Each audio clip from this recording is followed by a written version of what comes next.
Hello, I'm Bret Moss, and you're watching the defining moment for creating the culture of conscience. Our guest today is Khalid Shah. Khalid Shah is the founder and executive director of Stop the Violence and Increase the Peace Foundation, which empowers communities in Southern California to prevent gang violence and provide alternatives for youth at risk. He's also the chairman of the Regional Violence Prevention Coalition here in Southern California. Khalid Shah, welcome to the Defining Moment. It's really a pleasure for me to welcome you here to our show. Thank you very much, Bret. Thank you for coming. Our topic today is strategies for transforming gang culture. And I'd like to begin by asking you to share a defining moment from your own life. As it relates to my work, the defining moment in my life is probably the reason why I do the work that I do. At a very early age, I was involved in gangs in East Los Angeles. Grew up in an area where gangs were prevalent, not as violent as they are today, but very prevalent. And at one particular point in my life, got caught up in a situation where, out of ignorance, I ended up becoming incarcerated. And had it not been for my community,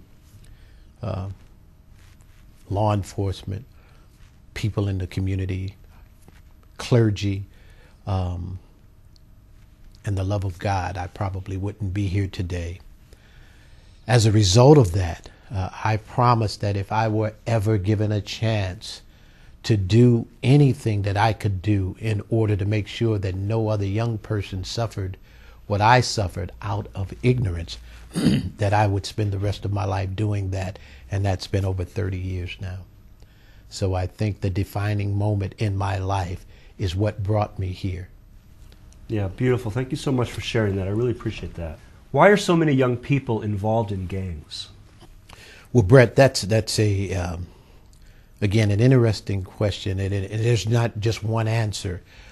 Gangs have been around, if you look at the history of gangs, since the 1800s here in this country. If you look at the Italian, Jewish immigrants, some of the other immigrants that came to this country, many of them in New York and some of the other East Coast cities, were involved in gangs for some of the same reasons that young people are involved in gangs today.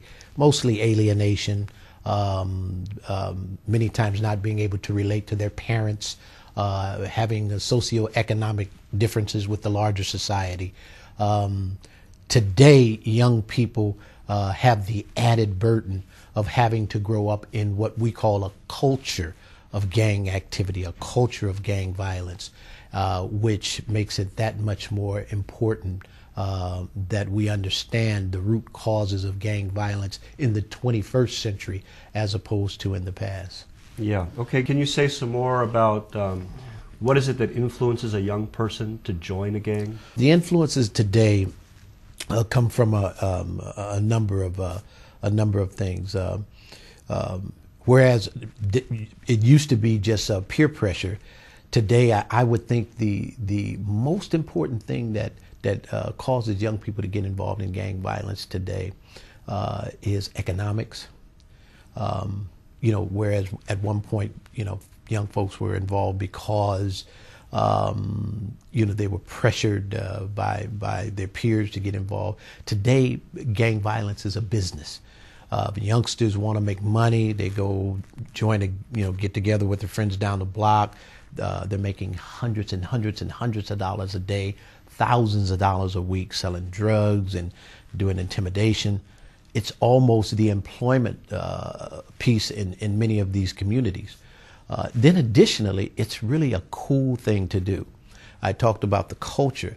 If you look on TV today, you'll see some of the commercials advertise the lowrider cars. I think there's a Jack in the Box commercial where you see Jack in the Box bouncing up and down in the lowrider car. It really is a part of the culture today. So a lot of kids who don't have their own self-identity can find identity and, in many cases, a family with a local neighborhood gang down the block. Yeah. Okay, very clear. Thank you. What do you identify as our biggest mistakes as a society in addressing the problems of gang violence? I think our biggest mistake is denial. Many of us live in denial, which is evidenced by the fact that Southern California for the last 25 years has been in the grips of a gang epidemic, and nothing has been done about that issue.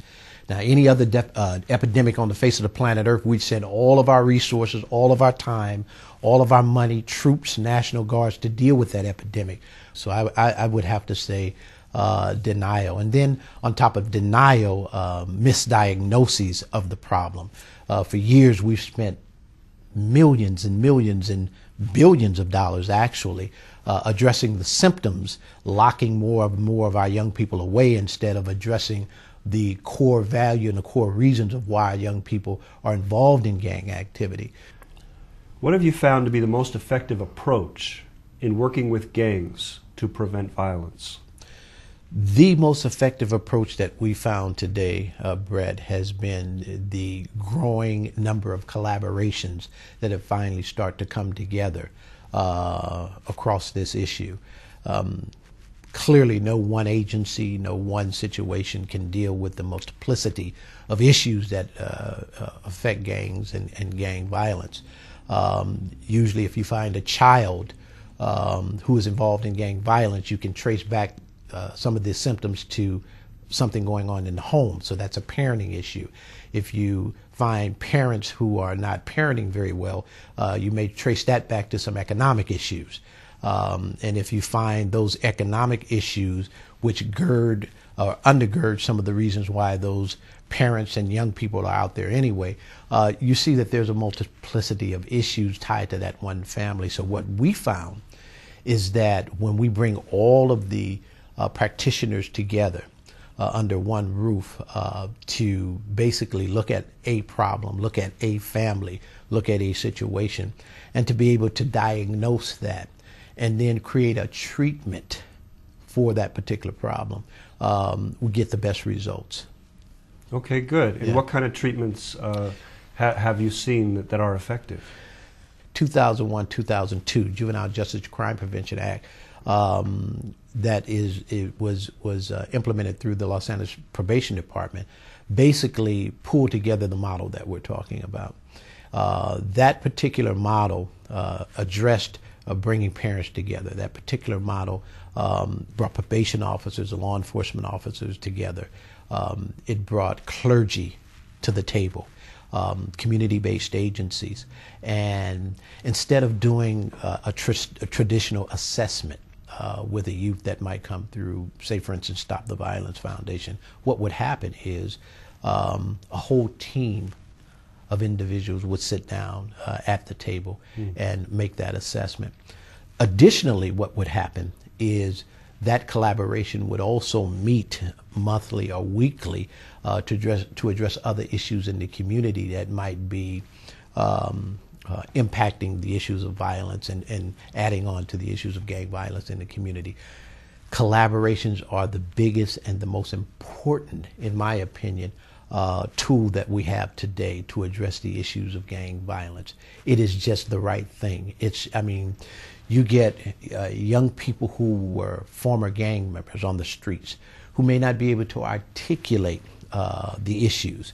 And then you get epidemiologists and social scientists and law enforcement experts all sitting down at the same table talking about the same issues. You're bound to come up with something that just reaches across the social strata to be able to come up with some solutions. And that's what's been happening. Okay, good. Yeah. And in terms of prevention, what have you found to be most effective? In my opinion, the most important aspect in the trilogy of how we deal with the issues of gang violence: prevention, intervention, and suppression. Good parenting.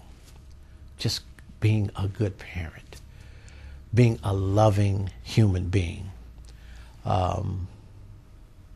can solve a multitude of problems. You know, Bret, my son told me something that just, floored me. He told me one time that he said, "Dad, I was going to join a gang at one point in my life, but I looked up at you, and you were my hero. You made all the difference in my life. And when you did that, I didn't need other folk out there in the street. It just floored me, because it let me know that many of these youngsters who don't have fathers, who have mothers who are trying very, very, very hard in their families, are just missing that basic love, just that basic guidance. So I would say personally, all of it stems from the family. Yeah. All of it stems from family. Is the first social block of society. All of our mores and our lessons and our likes and dislikes come from that family unit. Yeah. So prevention, and then traditionally there are other areas, and many of the schools today are employing prevention programs through sports, through arts,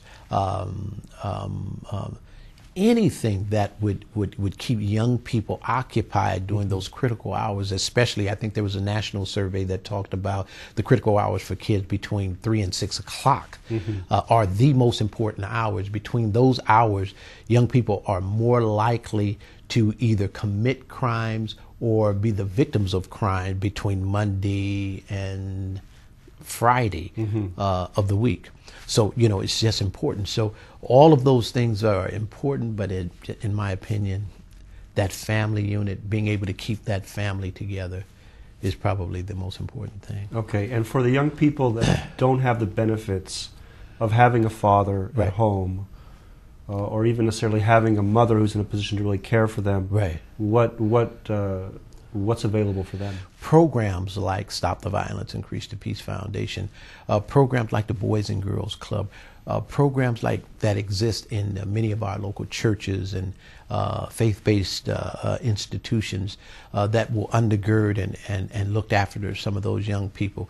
We now become that social net that catches a lot of those kids who fall through the cracks, and provide after-school services, and can direct youngsters to health care benefits and things of that nature there. More importantly, just giving them that time to be around positive influences where they can be a part of a structured environment. Is there enough of that available in Los Angeles to address the problem? Absolutely not. Absolutely not. And it always bothers me. Always bothers me when I look at the fact that we can, in the stroke of a pen, come up with $11 billion to build new prisons, as was just done here in California. But we can't find 100, 200, 300 million to prevent our kids from going to prison. That bothers me. And so there are so many organizations out here doing good work, but they're underfunded, undersupported. They get more lip service than they do hip service, we call it, as it relates to making these organizations, giving them what they need. If I may, I'd just like to give you an example of one of a project that was impactful. In the city of Inglewood in 2002, there's a particular area called Darby-Dixon in the city of Inglewood. At that time, the homicide rate, gang homicide rate, in any given year could be 25 murders a year, just in one district alone. You mentioned, we talked about collaborations earlier. The city of Inglewood had the foresight to bring us, Stop the Violence Foundation, the regional collaboration, ministers, law enforcement, businesses, everybody together and sat down at the table in a collaborative effort to focus on the problems in that community, get those young people, and by the way, I miss them, get those young people who were ex-gang members and current gang members sitting down at the table, meeting on a weekly basis to talk about what the needs were in order to stop the violence, to undergird the community, to better resuscitate life in the community. As a result of those efforts, The police chief himself, Ron Banks, who was then the police chief in that community, stated that homicides had dropped to almost one homicide in a 2-year period. Wow. In that same community. Amazing. We brought $750,000 to that effort through a WIA grant that we had with the governor, then Governor Gray Davis, another $250,000 from the Los Angeles Probation Department to that effort. City brought $135,000 and maybe another $400,000 of in-kind services to that effort, on top of bringing jobs to the community where we were able to put young people to work. So now you had a gang member that didn't have to sell drugs. He could go to work, take care of his family, have some pride, receive a paycheck, say hello to the police officer that he met with last week. Thus the collaboration, thus the reduction in crime. So I'm saying that to say that, back to the original question, that program lasted about 3.5 years. Nothing but success. Nothing but success. Yeah. And then the minute that some political changes took place, funds were snatched, folks lost their jobs, hope was lost, and ultimately it reverted, not all the way, but back to a sense of what happened. Yeah, very clear. You know, very so clear what you're saying. It is important that as we talk about the successes, Bret, after doing this work for over 20 years, you know, and having a chance to travel not only around the country but around the world in different situations, and I've done a bit of traveling on behalf of Stop the Violence and speaking, etc. We know what works in South Central Los Angeles. We've seen it work. We've seen great models. We need the political will to back that work up. Yeah. You know. Very clear. Thank you so much. Yeah. What are the biggest factors which contribute to reinforcing and strengthening gang culture? What used to be a subculture in our community 30 years ago, because the generations go back 30, 40, 50 years in some cases. But it was a subculture. It was something that those folks did. You saw somebody wearing tattoos, you know they were a gang member. You saw somebody wearing baggy pants, baggy clothes, peddling shirts, you knew they were a gang member. Today, it is an accepted part of the cultural norm. Yeah. So everybody's doing it. Thus, you'll have a kid walking down the street wearing red shoes, blue shoelaces, good kid, not involved in a gang. Never, you know, great grades in school. Walking through a neighborhood, somebody pulls out a gun and shoot him. Because of the shoes and the shoelaces he's wearing. Because of the colors that they're wearing, because of the clothes. Because you can't, really what it's saying is you can't tell today who's a gang member and who's not. And so the police have problems identifying, in many cases, who's a gang member and who's not. They see a young person because of the way they dress, because they wear their hat backwards, and because tattoos now are such a prevalent thing. Everybody, men, women, babies, everybody's getting tattooed up. You know, that used to be a prison gang signature. You know, now it's difficult. So, in answer to your question, I think that, you know, the culture that we live in right now is extremely toxic and extremely confusing. Gangster rap kind of evolved on the West Coast here, that began to glorify the gangster culture, gangster lifestyle, gangster dress, gangster jargon, etc., and has now become a predominant factor in hip-hop music, and even in some other forms of music and entertainment. We just held a conference in Moreno Valley where we brought an ex-gang member who lives in London, England, who's working with a version of the Bloodsies and the Cripsies. They don't call them Bloods and Crips, they call them Bloodsies and Cripsies from London, England. And he made mention to the fact that the crime in one of the communities there in London just went off the charts last summer, while some of the kids were listening to Snoop Dogg's record, Drop It Like It's Hot, because many of those youngsters who live in London have relatives in New York. And in New York, most of those youngsters are Bloods.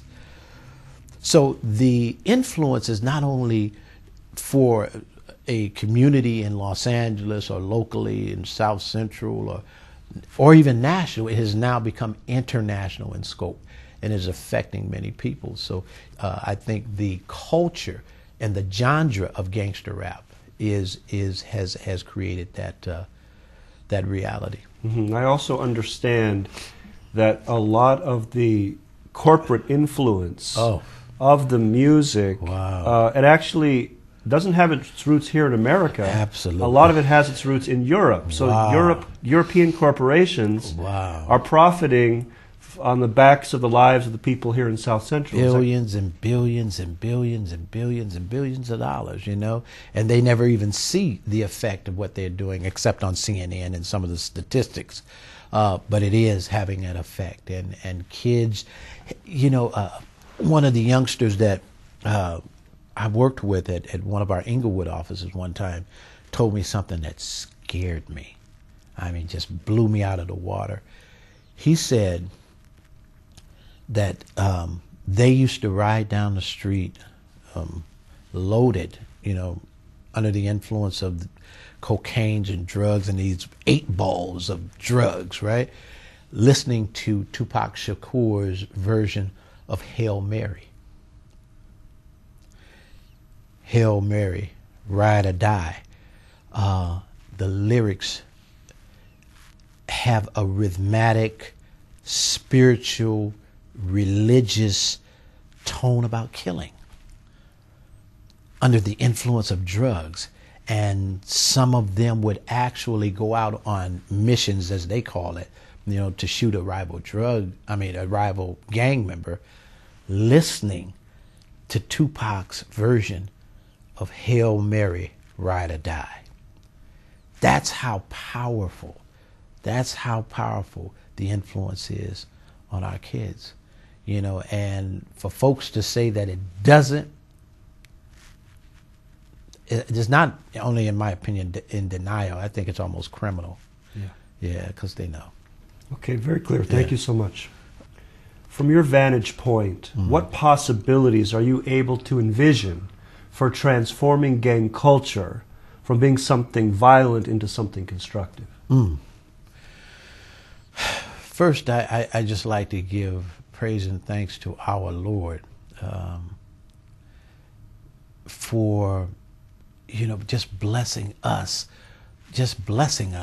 with His Word.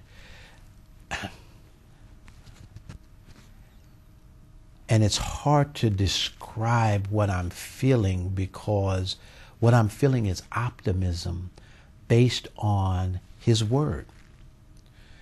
That those who were rejected would be at the head of the table one day. And when you look at what's happening with our young people, many of them are turning this scenario around themselves. Many of our young people are saying, no, we just need to find a way out. And it's just our responsibility to help them, to give them the benefit of whatever we have to help them to live a better life, to live a godly life, to be able to raise their children, to be able to have a family, to be able to enjoy the life that we enjoy. And so what I envision today, Bret, is based on just the work that I've had a chance to do in the street, seeing young people like the young people who put the troops together in Watts come together and say, we're going to stop the violence. We don't care whether they support us or not. We're going to stop the violence. People like Connie Rice, the Violence Prevention Coalition, the regional coalitions, the coalitions around the country. People in the thousands are now starting to come together. The churches, the synagogues, everybody, people are coming together to say enough is enough. And their voices are getting louder. And so what I see, Bret, is after 20 years, because 20 years ago when we started doing this work, for a long time I thought we were the only ones out there. You know, didn't know that there were other folk who thought and felt like we thought. There are hundreds of thousands of people out there now doing the same thing. And so what I believe is happening is I think that there is a shift and a change, both legislatively, philosophically, about not only how we address crime. At one point, for the last 25 years, we've been, as Connie says, stuck on stupid, believing that the only thing that we can do relative to dealing with the issues of crime is lock our children up. Well, that's shifting now. Now the language is prevention, intervention, then suppression. Suppression being the last thing. So the minute we start getting our politicians to start spending the money in that order, then I envision this major problem becoming a minor one and the minor problem becoming a major one. All right. Thank you so much. Yes. Is there any other message you'd like to leave with our viewers? Wow. First of all, Bret, I want to thank you so much for the work that you're doing. This defining moment is an important medium to get these kinds of messages across. I believe that the next stage of struggle in this theater of struggle is through the media, because we have to start sending messages of peace out to our community. But it doesn't start in a vacuum. Peace starts with each other. You know, how we treat each other, how we treat our wives and how we treat our families, how we treat our children, how we treat our neighbors, and then how we treat our community, society, etc. So that's important, and I think it's a cultural message that we have to send out to our society today. We have to. This is about creating a revolution. It really is.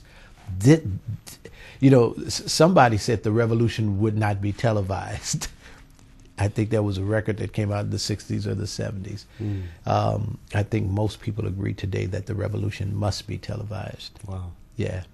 Okay, on that note, Khalid Right. Shah, I want to thank you so much for having been our guest today on The Defining Moment. Peace to you. Thank you. God bless you. God bless you. You've been watching The Defining Moment for creating the culture of conscience. You can find us on the internet at www.definingmoment.tv. Thank you for watching, and have a great day.